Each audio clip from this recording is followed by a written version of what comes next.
In this episode of Mighty Car Mods, we are doing a shakedown of our all-new workshop, Super Garage. So for this episode, we thought we'd work on something really, really special. And as such, Marty's RX-7 with the blown gearbox is not getting touched at all. No, we bought the cheapest 4x4 dual cab diesel Hilux in the world, and today we're going to fix it because it is completely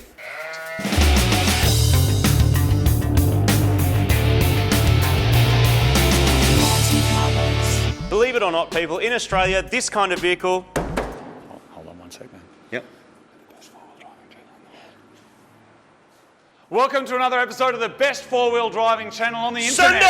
So big, Send it! Look at this sick This is the dirty rig of the 4x4 Hilux Unbreakable Toyota. These are the most popular, basically, class of car in Australia at the moment. The sales of this kind of car is just through the roof. Amarok's, Rangers, Navaros, Hiluxes. Dual cab, diesel, four-wheel drive, high and low range, all the stuff that means you can go anywhere, even if you never go anywhere. And pretend that it's a business expense. There is that too. That's one of the reasons why so many people have them. They're probably not pretending, they probably legitimately are using them for business, but there are tax benefits by using a commercial vehicle like this for your business. The 10-second nerdy version of that is, it has to carry a certain load up over a ton, used for commercial purposes, for equipment that you would otherwise... Anyway, it took me too long. Look it up if you're interested in that. But that's what have made these things extremely popular because people can buy them with their pre-tax money in their businesses. Tradies love them. They are actually exceptionally useful cars. They'll get you out of a bogged building site. They'll get you over the country ranges. They'll get you pretty much anywhere. Yeah, people go camping in, people do adventures and stuff. There's all sorts of different setups you can do, from kind of fully hectic off-road rigs so you can drive around Sydney pretending that you're an adventurer. Some people actually do take them off-road as well. This one here was the cheapest Hilux in the country, a dual cab diesel Hilux. It is completely rooted. It's utterly thrashed. This here I got for $14,900. He was asking for $15,000 and I legit said, can you please give me $100 off so I can buy some chicken? And he said to me, I don't think you're going to buy any chicken with it. I ended up getting it for $14,900 and I took that $100, I bought chicken, I took a photo of the $100 note, I held it against a chicken, I'll put the photo up, and I took the photo, I sent it back, and I said, thanks for lunch. Didn't you have a petrol V6 version of one of these at some stage? I did, with a steel train. That cracked, that was fast. Yeah, that was excellent. Not four-wheel drive though, was it? Not four-wheel drive. And it was the space cab, so it was two-door and had a little extra kind of thing in the back. So like a bench seat along the back. And I've had a manual 2.7 litre petrol version of this and a 2.7 litre auto version of this. Basically tradie utes, you see them everywhere. They're so useful and so cheap, really. This one here is still a baby. It's only done a little under 500,000 kilometres. That was a joke, people. It's done almost 500,000. I think people picked it. Okay, they got that. That's good. Third gear, fifth gear. Do the other gears work? The other gears work. So you can just be going first to second to fourth if you want to. It's leaking diesel. One of the tyres is not holding air. Currently it's set up. Come and have a look at the back for a second. So the back of it is kind of set up with this, what I think is kind of like a homebrew builder's setup. It's a tradie rig. As a tradie rig. So I think this is actually from a Triton, but they made it fit or something. And the tray's apparently from a Rodeo. Is it? So it's actually longer than I think it's meant to be. We got some free rags. That's cool. That's cool. And it's got these little... Yep. So why would you run a rig like this? Well, the reason is you can still put your supplies... Right, Martin, a rig. You can still put your dirty supplies through there. You can still use it as a ute, but you've also got the toolboxes because security and your stuff on site is really important when you're doing tradie stuff. The racks means, and ladder bars I think they call them, means you can chuck your ladders and your big lengths of timber right across the top. It's pretty strong. This is an aluminium tray. It's really beat up. It's also got this, which I don't know.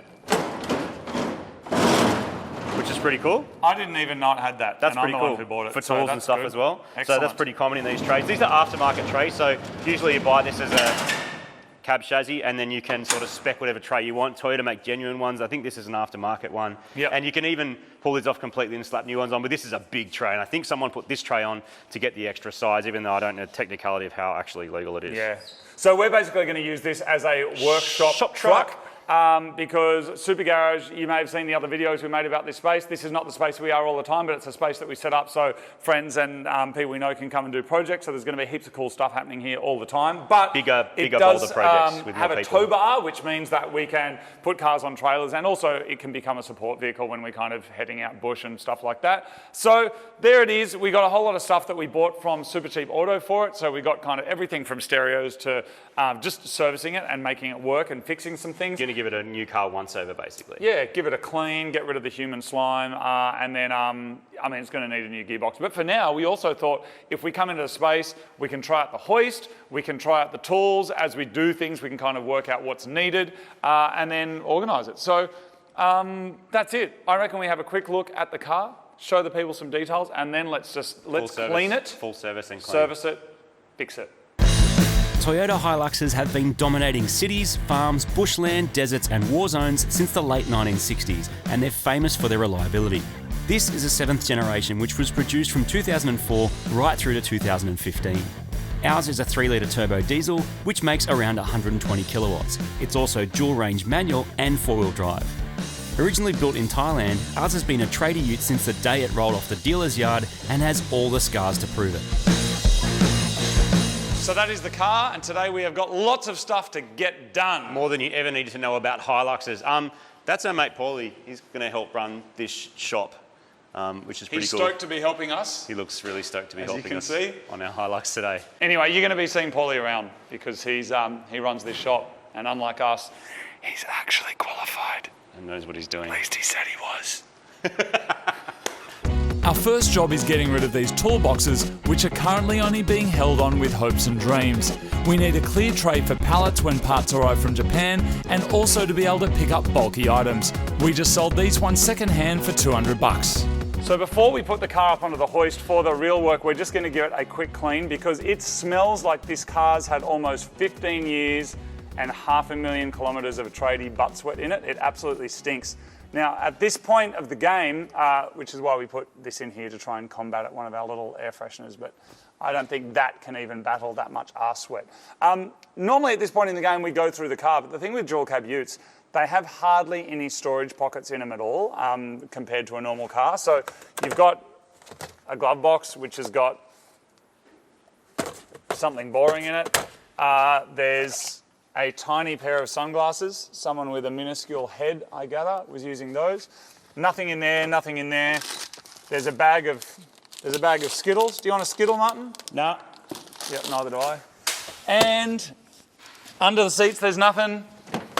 In the back, in the doors, there's nothing. It's just dirt, mud, sweat. It just smells really bad. So the first thing we're going to do, we're going to wet vac this, and then we'll start to see some of the kind of grottiness coming out of it. Then that can stay wet. We put it on the hoist and just kind of have a look under the hood and see what we've got to fix. So we are going to run our wet vac over this whole interior, but to give it a bit of a head start, I'm going to spray it with some multi-purpose cleaner, and then I'm going to give it a scrub with one of my favourite new tools actually, which is this. It's a Ryobi scrubber. Is it a scrubbing brush with a motor on it? Yes, it absolutely is. I actually made one of these when I was about 7 years old and gave it to my dad as a Christmas present. It was literally a toothbrush that I cut off and put it in a motor with a 9-volt battery and said, there you go, now you can, it's like an electric scrubbing brush. He never used it, but he kept it forever, which is really cool. Anyway, this is a Ryobi scrubber thing. Basically press the button, it's all waterproof. That is so satisfying. Look at it. It just does so quick as well for a time saver. That's mad. The human slime that's in these seats probably started out as a gas, which then congealed into a solid, and the best way to remove it is to scrub it into a liquid, which can then be sucked out. And we're not going to scrub just the seats of this ute, we're going to scrub every single bit of this interior until all the brown is gone.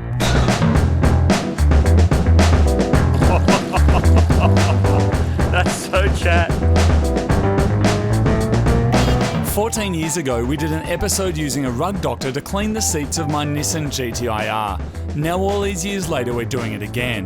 Now in the past, you had to hire units that could do this, but now you can buy them for relatively cheap, just a couple of $100, which is totally worth it if you're spending as much time in filthy nuggets as we are. With the interior cleaned up and disinfected, we've hung one of our new air fresheners in the middle to try and get rid of the stink. And now it's time to load this car up onto the hoist. This is a bit of a momentous moment for me because we finally have a hoist. So as I said, the concrete here is really thick. It's like 400 mil thick, so we can actually have a hoist, and this hoist will take 4.5 tons, which is pretty cool. So yeah, a space where we can lift stuff into the air, which is just easier on your body. Martin, we got a hoist. Finally. And to mark this momentous occasion, we're putting a Hilux on it. The shittest car, well no, it's not that shit. Massive thanks to Bendpak, by the way, who came and installed our hoist. Yeah, they put them in, which pretty is cool. awesome. Similar to the one I've got in my shed at home, that's an asymmetric one. This is just a straight one, which is good for big vehicles like this. It also comes with some extensions, which is handy if you've got something that's big or lifted, and basically you just lift them out and throw them in, and then you've got a bit more height. You can get all sorts of different heights for doing all sorts of different stuff. So should we send it up into the air? Let's send it up, Martin. So using a hoist does take a little bit of thought. You always want to try and centre the load of the vehicle, so try and work out where the midpoint is and try and put that right where the arms are. But you also want to pick the most solid points. Now on a big like cab-on chassis type build like this, you can use these rails, which is really solid and as far apart as you can to get the most stability. Look up hoist fails on YouTube if you want to see what happens if you don't get it right. If in doubt, always check with someone. Paul's a qualified mechanic, so he's been doing this for a long time. So we just want to make sure it's in the right position. On a normal car, you might be using sort of the sills, but you also don't want to crush the sills. So there we go. That should be just about right. For anyone who hasn't hoisted before, the way this works is it's basically a giant hydraulic pump. That's the motor, that's the switch that runs it, that's the handle that releases the pressure, and that's the reservoir where all the oil is. You also see it's hanging onto this brake. That's the little locks that go in there like what's in an elevator. That means once it's up on the locks, it's actually mechanically sitting on that and you've got to release it to get it off. So to go up, we just pull this so it doesn't click on the locks, turn the handle, and away it goes. All right, Paulie, so we've got our old Hilux up on a hoist. What do you see? I see leaks. A lot of leaks, bud. Whoa. Oh, what is that? Okay, so tell me something. Just from a quick look around, how much did you pay for this $5,000 ute? 14,900. Well, I didn't pay for it. Technically, my friend paid for it. Did he pay too much?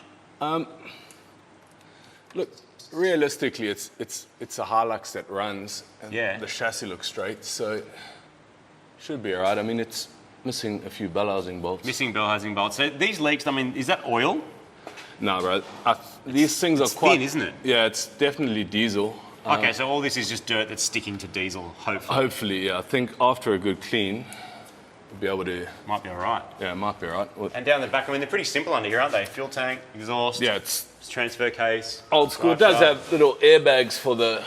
Oh, do you for think a load. someone's fitted them? Yeah, that's so in case it gets overloaded. But this one looks a little. A bit sad. Yeah, but you can always just try to put some air in it and just see if they. Looks like the diff's been apart too. It's got sealant on it. Wonder if that's been a part of that factory.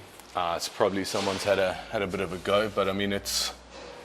Man, honestly, I think it actually looks pretty honest.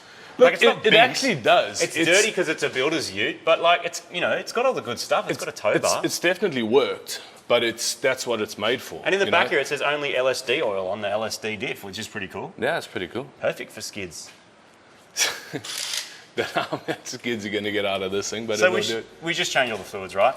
Step one. I'd start off with that. Even don't with the know how noisy gearbox Yeah. and things like that, let's just change it up until we get another gearbox. It's the When you best get to we like do. 400,000 Ks, people sort of let the servicing history go Yeah. a bit, don't they? No, they do. I mean, So we'll it's just change it. you know, it's all cars are looked after at the start, and then as things go down, they tend to get a bit left out. Okay, so the car's not looking great, but that is to be expected.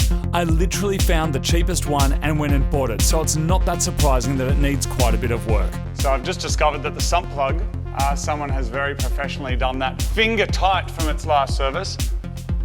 No, there we go, yep, no tool required. If it's crossed your mind by now that maybe we should have bought something else, it's worth noting that Hiluxes hold their value way better compared to similar spec cars from the same era. Parts are easy to get and they even ride pretty well considering they are essentially a small truck. People love them for their off-road capability, and once you head out into the country, it's unusual to see a farmer in anything other than a Land Cruiser or a Hilux.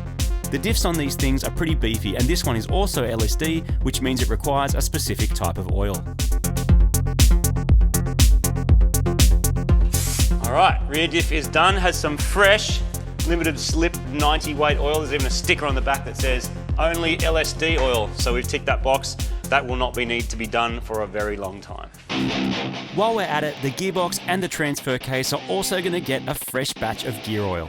So while we're giving this utter pile of shite a makeover, Marty and I will end up in this car going and picking up parts for his shit boxes and my good cars. And so as such, it's got a really old school, head unit in it that came from the factory that just does AM, FM and CDs, remember those? So we picked this up from Supercheap Auto. It's just a kind of basic head unit thing that has CarPlay.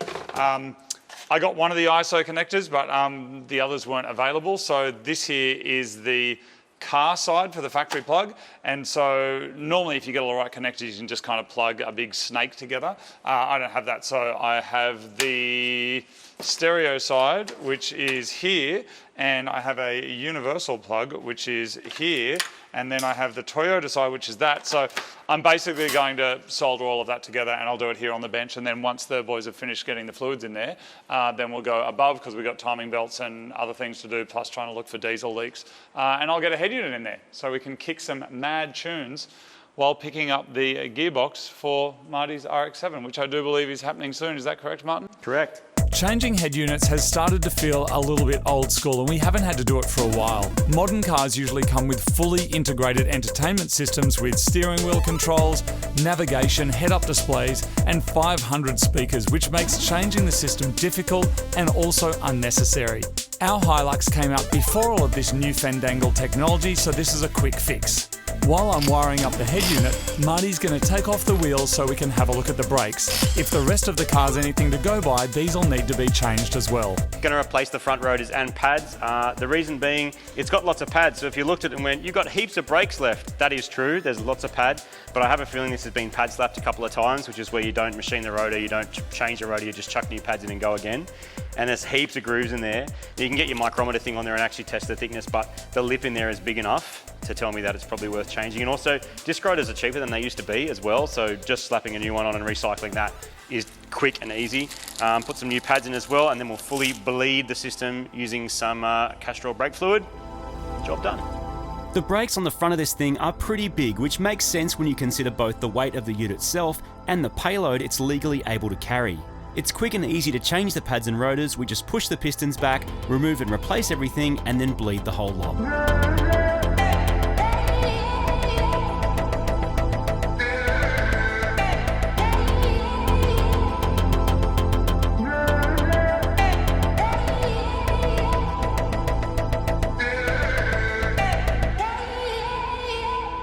All right, so here's the little loom that I've made up. So this end here is going in the back of the head unit like that. And all going well, these should be the factory connectors that are on the other side of the old head unit that's on there. So it's going to be coming down off the hoist in a second. We're just finishing the brakes, and then I'll rip the old one out, and hopefully that just works. Cloudy headlights are an instant fail, but you can fix it yourself with some DIY. You can make up your own mixture of toothpaste and urine, or use avocado skin. Alternatively, you can buy a headlight cleaning kit like a regular person. Next up, I'm pulling the oil filter and replacing it with a brand new one. Then if you need to know what kind of fluids you need for your car, you can use Castrol's Rego to Oil app, where you enter your number plate to get a full list of all the fluids and the amounts that you'll need for your car. In our case, we're using Castrol GTX Diesel 15W40, and we're doing a coolant flush while we're at it. Filthy, old, leaking, dribbling, scummy. Oh, mate, give yourself a bit of credit. The Hilux. I would never describe you that. I was describing our Hilux. Oh, sorry. But I'm also impressed, considering this has like near on 500,000 kilometres on it. Just, it all works, man. Yeah. Well, just all all the works. fluids have been dropped, they've all been replaced, everything's been checked, coolant, oils, diff oils, gearbox oil. What else did you do down there? We did brakes, brake fluid, and we were also about to do power steering fluid. We pulled out what was in that reservoir and it was black and gross, so we're just going to give it a few cycles and then do it again. We put some air in some tyres. There's going to be some other tyres coming, but for now that'll get us around. Martin, It's time to turn the key. Let's kick it. On the next episode of... No, I'm just kidding. All right. Here we go. Let's hear it, Martin. Let's hear how exciting it is. Listen to it. Listen to that. Does it just get you excited or what? That is the least excited I've ever been for a hearing start. a car start for the first time in our garage. Look, diesels don't sound great. I don't reckon. It's only up from here, mate. That's all I'm saying. Yep, that's true. But we're going to cycle our power steering, then we're going to check the oil again as well. And then that's our medium service. I wouldn't call it a major service done, all the fluids. A quick and easy method to change power steering fluid is to suck out the old stuff, replace it with fresh fluid, then steer the wheels lock to lock, then rinse and repeat until it looks good. Meanwhile, I can pull the factory head unit out. On this Hilux, it means removing 3 knobs, undoing 1 screw, unclip the switches, and then the whole face will come off. All right, so I'm just getting rid of the factory head unit. It's meant to have 4 10mm holding it in. It actually has 3. And as is becoming a bit of a theme with this car, you would think that you may need some tools, but no. You just use your fingers and you undo whatever screws and bolts are left, and then you pull the thing out. So this one here is, there we go, that's one out. No tools required.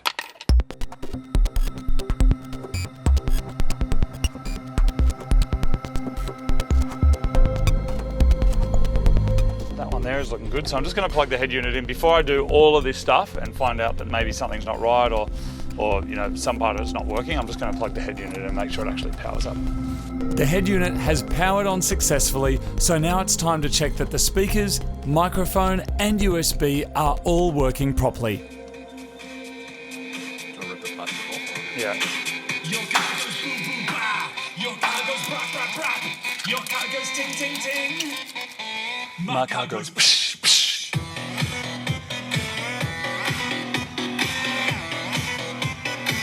My car goes psh psh.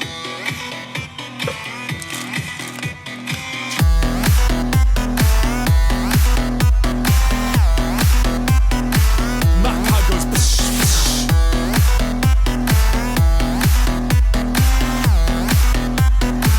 My car goes psh psh.